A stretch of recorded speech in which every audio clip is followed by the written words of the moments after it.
We're still at Castle Carry campsite where we last left you.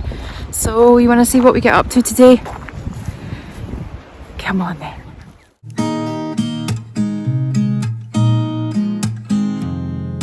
Darling, you've got to keep holding on.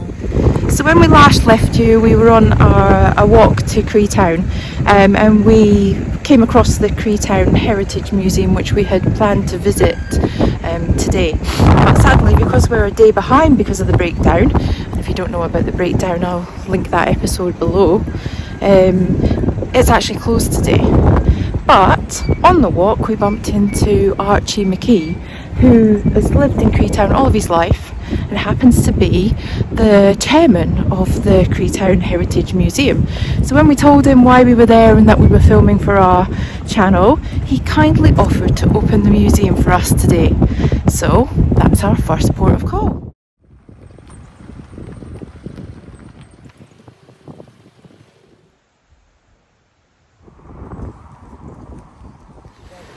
So let's go and meet Archie McKee.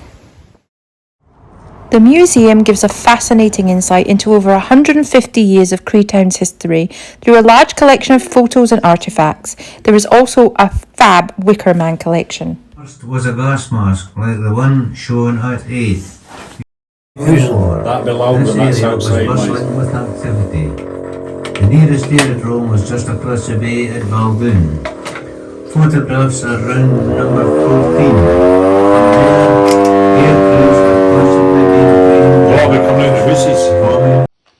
We want to say a big thanks to Archie, who also features in the museum collection himself. Next we visited the Gemrock Museum, which was just a few minutes walk away and has one of the finest private collections of gemstones, crystals, minerals and fossils. Enjoy the crystal cave whilst you're there, as well as the professor's study and the shop. Soon it was time for some lunch, so we enjoyed fresh home cooking in the prospector's pantry.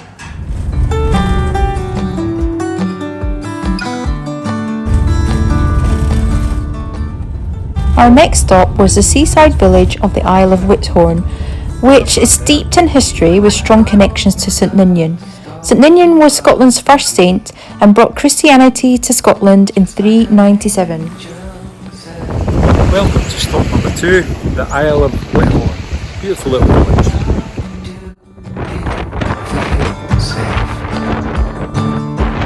Don't need an answer, just need some space.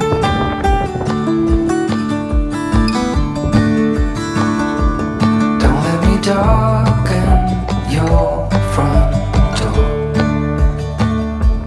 That is not what I keep. St Ninian's Chapel was first built in the 1100s and it was one of several stopping places for pilgrims. Today, pilgrims are invited to add stones to the cairn in the field. That's so windy! You probably can't even hear me!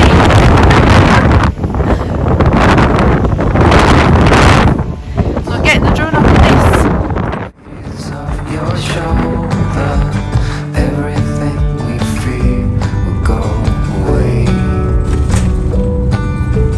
You said it's a promise. We then drove along the coast, enjoying the beautiful little villages, but noticing that the sea was becoming more and more stormy. Darkness has robbed me of my sight. Because we had been on the road so long, we weren't actually aware that there was a severe storm warning in Scotland.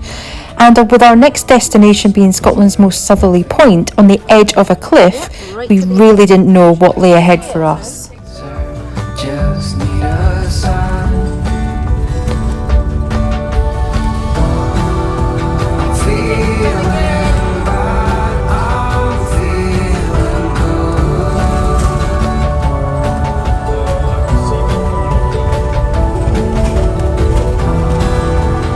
Feeling like I never could.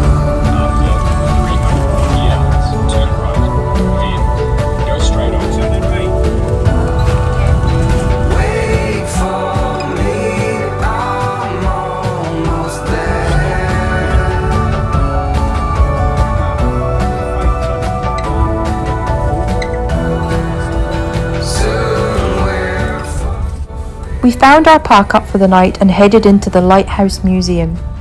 After 200 yards, barely. So let it go, just let This will be a learning experience for me. Ready? Come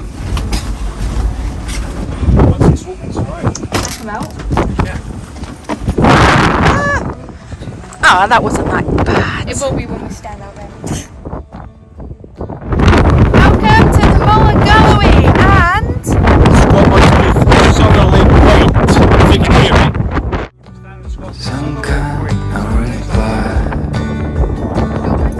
Don't need an answer, just some kind. only we could decide to stay in Scotland's most southerly point at the Lighthouse. There's a storm coming.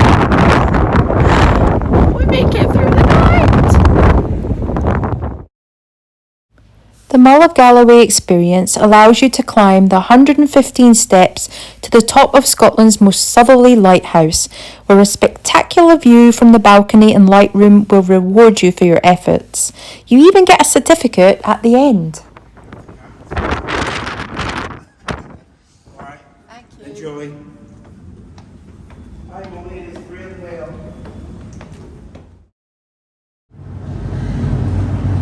Wow.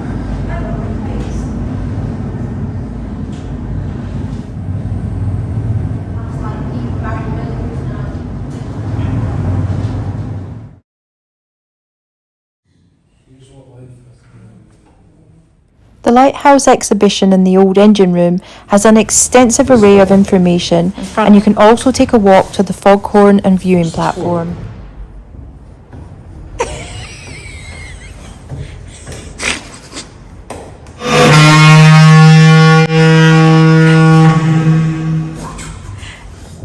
After all that, we were really in need of a hot drink, so we headed to the Galley Crate Coffee House, which had a lovely menu and a little shop.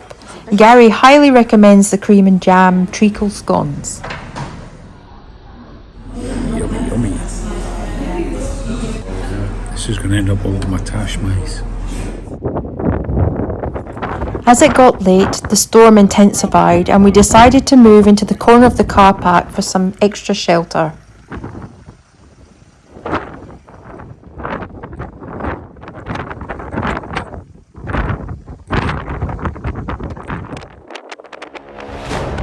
It very quickly became apparent that we were in a bit of trouble, so at midnight Gary drove down directly in front of the cafe in the hope we would be sheltered from the scary winds.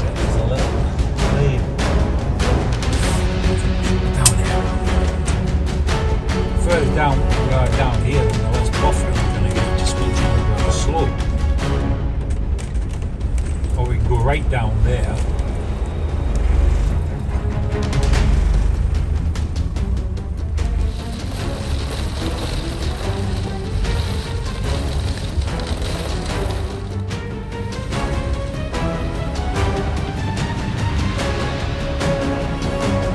None of us got any sleep whatsoever as the wind and the rain continued to batter the motorhome.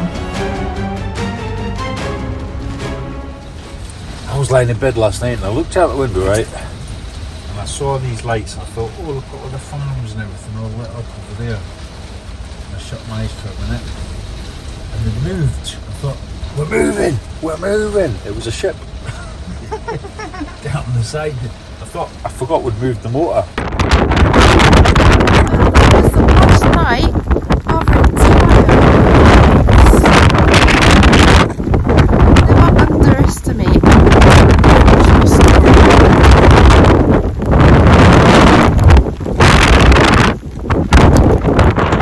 So that's all for today's video. We hope that you enjoyed our adventures on the Southwest Coast 300 and the beautiful Mull of Galloway and the Scotland's most southerly point. So I'm going to leave you now from this really windy, cold location, and we'll see you next week for a brand new video. Don't forget to subscribe. See you later. Bye. I promise you this.